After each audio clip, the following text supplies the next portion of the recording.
Okay, John, we've gotten this far, and we've not even talked about the big thing that a lot of people remember Goldeneye for, which is the multiplayer game, Rabbit Hole number 10. Multiplayer almost didn't happen.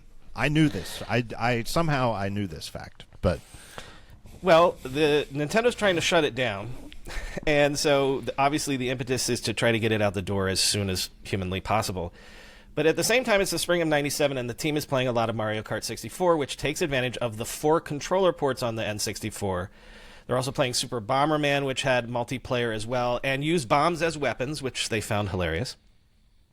And so one of the developers, named Steve Ellis, was apparently the last addition to the development team, and he's 6 months out of college. He really wants to do multiplayer. He's told absolutely no way, the game is already too far behind schedule, but he codes up the multiplayer in 6 weeks, which was incredibly difficult to do because line by line he had to go into the code and like introduce the concept of the player into the code, as opposed to just you're a portal looking into the world. Right. Now you have to know where the player is in the world, their position, their direction, their health, their ammo. You also have to render the other players visible to other players, right? Which is taxing on the machine. You have to do the 4 possible split screen windows. Everyone has to be represented. For example, the fact that you shoot over Oddjob's head, that wasn't a problem necessarily in the story version of the game. So, they discover that that's a problem in multiplayer because they hadn't planned for multiplayer. By the way, for the record, according to the book, the developers say that if you play as Oddjob, that is sort of cheating.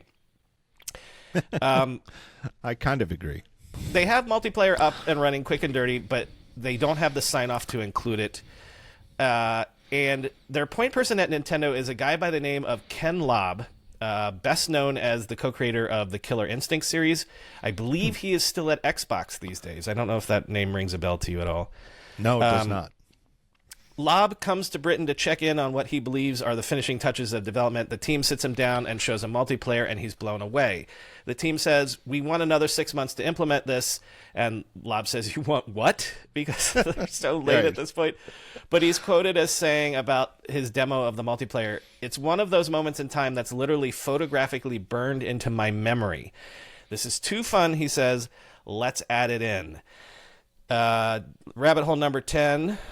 Yes, the gun, which was one of the guns you could choose, was the Klobb, K-L-O-B-B, and it's named after Ken Lobb. Like maybe that was his email address, Klobb.